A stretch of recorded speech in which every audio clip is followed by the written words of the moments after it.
رسول اللہ صلی اللہ علیہ وسلم یومن بعد صلاۃ الغدات کہ نبی علیہ الصلوۃ والسلام نے فجر کی نماز کے بعد ہمیں وعظ فرمایا، موعظۃ بلیغۃ، بڑا مؤثر وعظ تھا، ذرفت منہ العیون، آنکھیں بہہ پڑی، ووجلت منہ القلوب، دل تڑپ گئے۔ فقال رجل، ایک صاحب نے سن کر کہا، ان هذه موعظۃ مودع، یہ تو کوئی الوداعی واز نظر آتا ہے، جیسے وصیت کے رنگ میں کوئی نصیحت کرتا ہے، کہ یہ تو ایسا واز نظر آتا ہے۔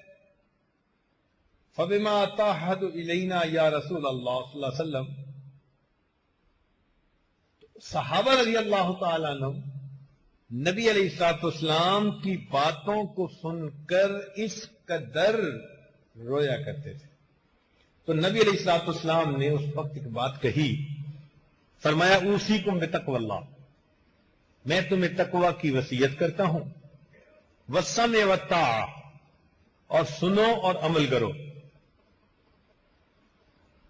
سنو اور مانو۔ وَإِنْ عَبْدٌ حَبْشِيٌّ، اگرچہ تمہارا امیر کوئی حبشی ہی کیوں نہ ہو، فَإِنَّهُ مَنْ يَعِشْ مِنْكُمْ يَرَى اخْتِلَافًا كَثِيرًا، تم میں سے جو کوئی لمبی عمر والا ہوا وہ میرے بعد امت میں بڑے اختلافات دیکھے گا۔ وَإِيَّاكُمْ وَمُحْدَثَاتِ الْأُمُورِ فَإِنَّهَا ضَلَالَةٌ، اور تم بدعات سے بچو، نئی نئی چیزوں سے، کہ وہ گمراہی ہے۔ فَعَلَيْهِ بِسُنَّتِي، جو ایسا وقت پالے اس کو چاہیے کہ وہ میری سنت پر عمل کرے، وَسُنَّةَ الْخُلَفَاءِ الرَّاشِدِينَ الْمَهْدِيِّينَ، اور خلفائے راشدین مہدیین کی سنت پر عمل کرے۔ اب یہاں نکتہ سمجھیے کہ خلفائے کرام کے عمل کو نبی علیہ السلام نے سنت کا لفظ دیا، وسنت خلفاء الراشدین، حدیث مبارکہ اس پر دلیل ہے۔ اس لیے ہم اپنے آپ کو کہتے ہیں اہل سنت والجماعت۔ کیا مطلب؟ ہم نبی علیہ الصلوۃ والسلام کی سنت پر بھی عمل کرتے ہیں، اور صحابہ رضی اللہ تعالیٰ عنہ کی جماعت کی طرف سے کوئی عمل اگر ثابت ہو تو ہم اس پر بھی عمل کرتے ہیں، کیوں؟ وہ بھی سنت ہے۔ نبی علیہ السلام خود فرما رہے ہیں، علیکم بسنتی وسنت خلفاء الراشدین المہدیین۔ کیونکہ آج کل انٹرنیٹ کا دین آ گیا ہے نا، تو جو ہے نا کہتے ہیں ہم کسی کے نہیں مانتے، وہ کہتے ہیں جی 20 رکعت تراویح حضرت عمر لانو کی بدعت ہے۔ اب ان کا مبلغ علم دیکھیں کہ نبی علیہ الصلوۃ والسلام تو عمر لانو کے عمل کو سنت فرمائے، اور یہ انٹرنیٹ سے دین سیکھنے والا ان کے عمل کو بدعت ہے۔ فما لہؤلاء القوم لا یکادون یفقہون حدیثا۔ نبی علیہ السلام نے فرمایا عضو علیہا بالنواجذ، تم ان صحابہ کے عمل کو اپنے دانتوں سے پکڑ لو۔ میری سنت اور میرے صحابہ کی جو سنت ہے، بس تم جیسے کسی چیز کو دانتوں سے پکڑ لیتے ہیں نا بندہ، تم ایسے پکڑ لو۔ ایک اور حدیث مبارکہ میں ایک صحابی نے نبی علیہ الصلوۃ والسلام سے بہت خوبصورت سوال پوچھا۔ پوچھا ان زید بن ارقم رضی اللہ تعالیٰ عنہ قال قال رجل یا رسول اللہ، ایک بندے نے پوچھا اے اللہ کے نبی صلی اللہ علیہ وسلم، بما اتق النار، جہنم کی آگ سے ہم کیسے بچ سکتے ہیں؟ ٹو دی پوائنٹ، کتنا خوبصورت سوال ہے یہ کہ اللہ کے نبی صلی اللہ علیہ وسلم ہم جہنم کی آگ سے کس طرح بچ سکتے ہیں؟ قال بدموع عینیک فَإِنَّ عَيْنًا بَكَتْ مِنْ خَشْيَةِ اللَّهِ لَا تَمَسَّهَا النَّارُ أَبَدًا۔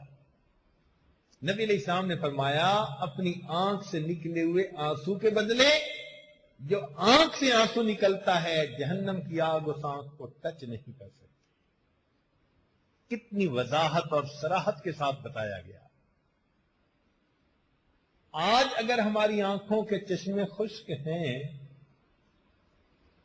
تو یہ ہمارے لیے بہت بڑا الارم ہے، خطرے کا نشان ہے۔ اور اگر کوشش کے باوجود بھی آنکھوں سے آنسو نہیں آتے فَإِنَّهَا مِنْ أَعْظَمِ الْمَصَائِبِ، بڑی مصیبت ہے یہ۔ جب دل کی بجائے سینے میں سل ہوتی ہے نا پھر آنکھوں سے کچھ نہیں نکلا کرتا۔ یہ دل کی سختی انسان کی آنکھوں سے آنسو نکلنے کو روک دیتی ہے، اور جب سینوں میں دل ہوتا ہے پھر آنکھوں سے آنسو بھی نکلتے ہیں۔ تو نبی علیہ السلام نے فرمایا کہ تم آنکھ کے آنسو کی وجہ سے جہنم کی آگ سے بچ سکتے ہو۔ عبداللہ ابن عمر عنہ بھی فرماتے ہیں کہ قال رسول اللہ صلی اللہ علیہ وسلم، نبی علیہ السلام نے ارشاد فرمایا عین بکت من خشیت اللہ لا تمسها النار ابدا، جہنم کی آگ اس آنکھ کو چھو نہیں سکتی جو اللہ کی خشیت کی بنا پر روتی ہے۔ حسن بصری رحمت اللہ علیہ کہتے ہیں کہ مجھے نبی علیہ السلام کا یہ فرمان پہنچا، ما من قطرۃ احب الی اللہ من قطرۃ من دم فی سبیل اللہ، کہ اللہ کے راستے میں جو خون کا قطرہ بہتا ہے اس سے زیادہ کوئی قطرہ اللہ کو پسند نہیں۔ وقطرۃ دموع قطرت من عین رجل فی جوف اللیل من خشیۃ اللہ، اور وہ آنسو کا قطرہ جو رات کے آخری پہر میں کسی مومن بندے کی آنکھ سے نکلا کرتا ہے، اللہ کو وہ قطرہ بہت پسند ہے۔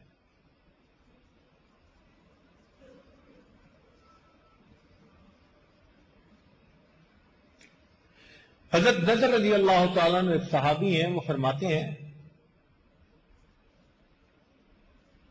کہ ما اغرورفت عینا عبد من خشیت اللہ الا حرم اللہ جسدها علی النار، کہ جب کسی آدمی کی آنکھ سے آنسو اللہ کی خشیت کی وجہ سے نکلتا ہے تو آنسو کے نکلتے ہی اللہ اس کے جسم کو جہنم کی آگ پر حرام کر دیتے ہیں۔ وَإِن فَادَتْ عَلَى خَدِّهِ، اور اگر وہ آنسو اس کے رخسار کے اوپر بہ پڑے لم یرحق وجہہ قطر ولا ذلہ، ایسے چہرے کو اللہ قیامت کے دن ذلیل و رسوا نہیں فرمائے گے۔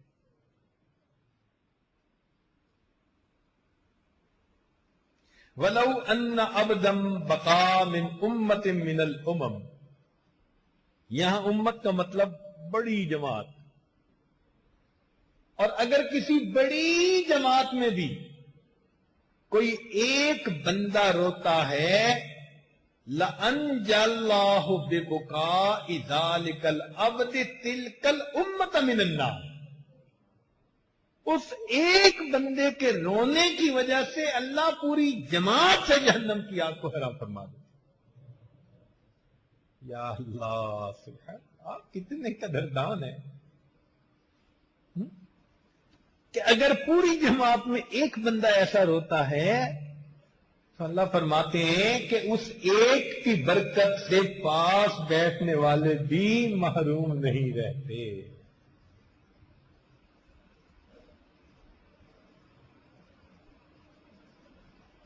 وما من عمل الا له وزن او ثواب اذا الدمعۃ، ہر عمل کا وزن ہے اور ہر عمل کا ثواب ہے سوائے انسان کے ندامت کے نکلے ہوئے آنسوں کے فَإِنَّهَا تُطْفِئُ بُحُورًا مِّنَ النَّارِ، اس لیے کہ آنسو کی وجہ سے اللہ جہنم کی آگ کے سمندروں کو بجھا دیتے ہیں. ایک قطرہ سمندر بجھا دیتا ہے، آگ کا سمندر. چنانچہ فرماتے ہیں کہ بلغنا، یہ بات ہمیں پہنچی، حسن بصری فرماتے ہیں ان الباقی من خشیت اللہ، کہ جو اللہ کے راستے میں روتا ہے، لا یقطر من دموعہ قطرۃ علی الارض، اس کا آنسو کا قطرہ زمین پر نہیں گرتا، حتی تعتق رقبتہ من النار، مگر یہ کہ اس کی گردن آگ سے آزاد کر دی جاتی ہے. وَلَوْ أَنَّ بَاقِيًا بَكَا فِي مَلَئٍ، اور اگر کسی جماعت میں سے کوئی ایک بندہ بھی رویا، مَلَئٍ مِّنَ الْمَلَئِ لَرُحِمُوا جَمِيعًا بِبُكَائِهِ، اللہ اس ایک کے رونے کی وجہ سے سب کے اوپر رحم فرما دیتا ہے. وَلَيْسَ شَيْءٌ إِلَّا لَهُ وَزْنٌ إِلَّا الْبُكَاءُ فَإِنَّهُ لَا يُؤْذَنُ. سبحان اللہ. اور ہر چیز کا وزن ہوتا ہے سوائے گناہگار کے آنسوؤں کے، کہ میزان کے اندر ان آنسوؤں کے وزن کو تولا ہی نہیں جا سکتا. چنانچہ جبریل علیہ السلام فرماتے ہیں ہم بندے کے ہر عمل کو تولتے ہیں سوائے گناہگار کے آنسوؤں کے، کہ ان کو ہم میزان کے اندر تول ہی نہیں سکتے، اتنے میزان میں بھاری ہوتے ہیں.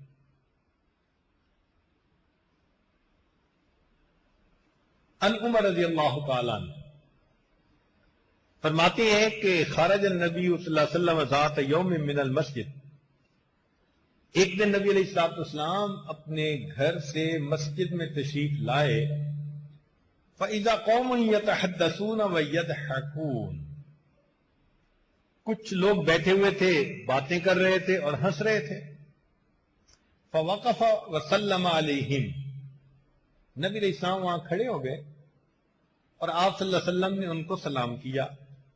ثم قال، پھر نبی علیہ السلام نے فرمایا اکثروا ذکر حازم اللذات، لذتوں کو توڑنے والی چیز یعنی موت کو یاد کرو.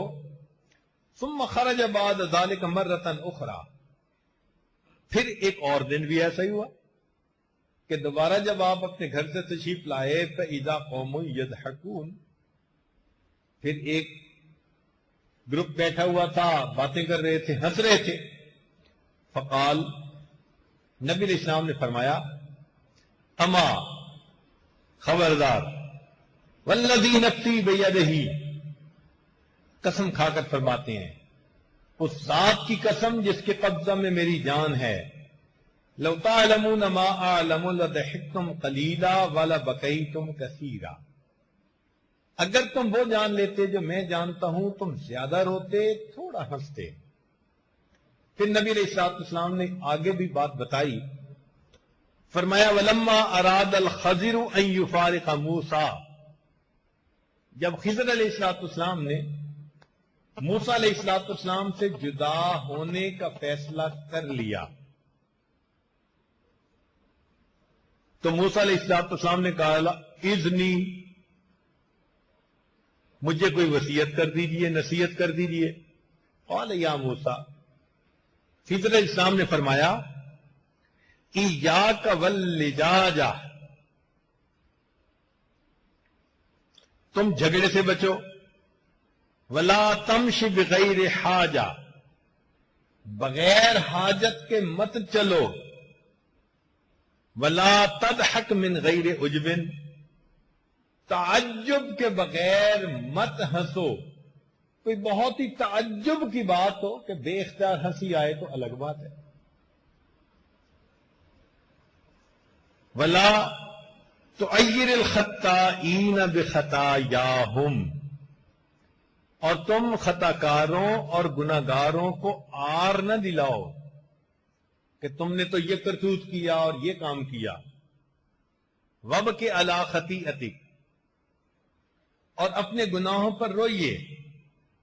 وقال صلی اللہ علیہ وسلم، نبی علیہ السلام نے فرمایا کثرت الضحک تمیت القلب، زیادہ ہنسنا دل کو مردہ کر دیتا ہے۔